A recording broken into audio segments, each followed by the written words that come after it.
Selamat pagi Bapak Ibu dan Saudara yang terkasih.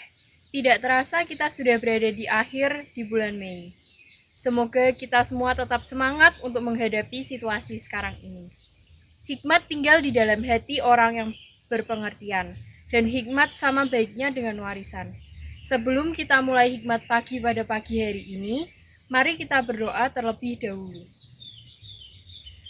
Allah Bapa kami yang bertahta dalam kerajaan surga, terima kasih atas semua berkat dan rahmat yang telah Engkau berikan dalam setiap hidup kami. Kami bersyukur karena kami dapat mengikuti hikmat pagi pada pagi hari ini. Tolong bukakan hati dan pikiran kami ya Bapa, agar kami dapat mendengar dan melaksanakan firman yang disampaikan hari ini. Kiranya firman yang kita dapat hari ini dapat menjadi terang dalam hidup kita masing-masing. Terima kasih ya Bapa, hanya di dalam nama Tuhan Yesus kami berdoa. Amin. Tema hikmat pagi pada pagi hari ini adalah konflik pasti ada. Firman Tuhan terambil dari Roma 12 ayat 18 yang berbunyi demikian.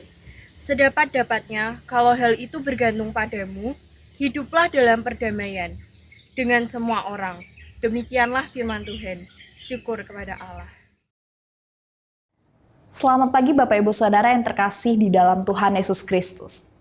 Saudara, tema renungan sabda dalam minggu ini adalah antara Filemon, Onesimus, dan Paulus. Bertujuan untuk mengajak setiap orang percaya menjadi pribadi Kristiani yang dapat bersikap dengan benar terhadap konflik dalam kehidupan bergereja.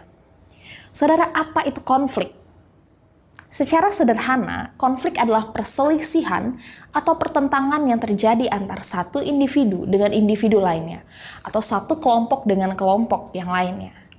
Lalu apa kata Alkitab tentang konflik? Dapat dikatakan konflik sama tuanya dengan dosa yang melahirkan perselisihan di dalam setiap aspek kehidupan manusia di muka bumi ini. Tidak melihat bagaimana statusnya, kedudukan, lingkungan, situasi, konteks, dan posisi. Hidup di dunia ini tanpa konflik adalah sesuatu yang sangat sulit untuk dialami. Karena dosa membuat kita terus bergulat setiap hari untuk menghadapi konflik yang terjadi. Saudara, Alkitab mencatat berbagai konflik yang pernah terjadi di antara umat Tuhan, mulai dari zaman Perjanjian Lama sampai dengan zaman Perjanjian Baru, lengkap dengan fakta-fakta dan cara penyelesaian konflik yang tepat dan juga benar.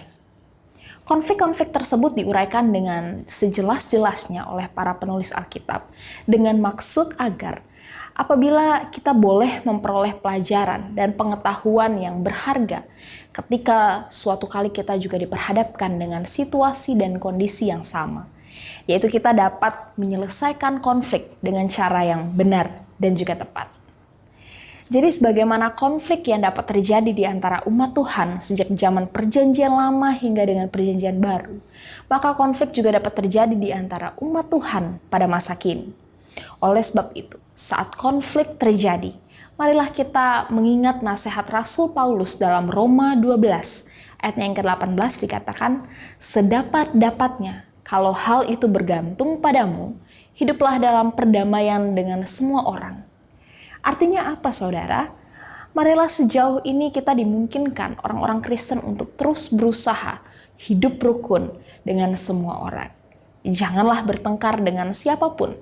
Namun perintah ini juga dibatasi dengan kata-kata sedapat-dapatnya. Artinya apa? Kalau hal itu bergantung padamu, untuk mengingatkan kita bahwa kebenaran, kesucian, ataupun keadilan tidak dapat dikorbankan demi kepentingan perdamaian.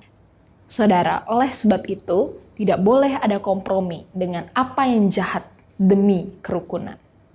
Sudahkah kita dalam hidup perdamaian dengan semua orang tanpa mengorbankan kebenaran, kesucian, dan keadilan?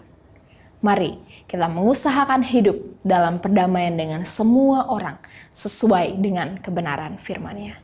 Amin. Mari kita berdoa.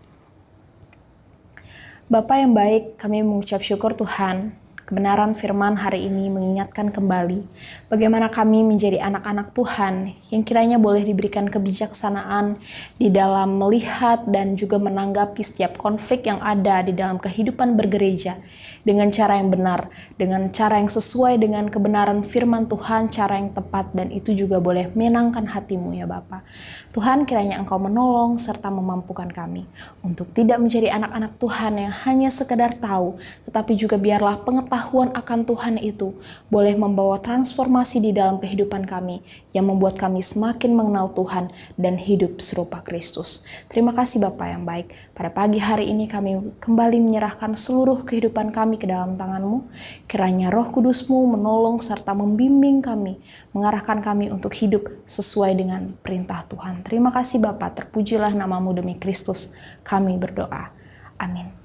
Saudara, selamat menjalani kehidupan sepanjang hari ini dan terus ingat kebenaran firman Tuhan.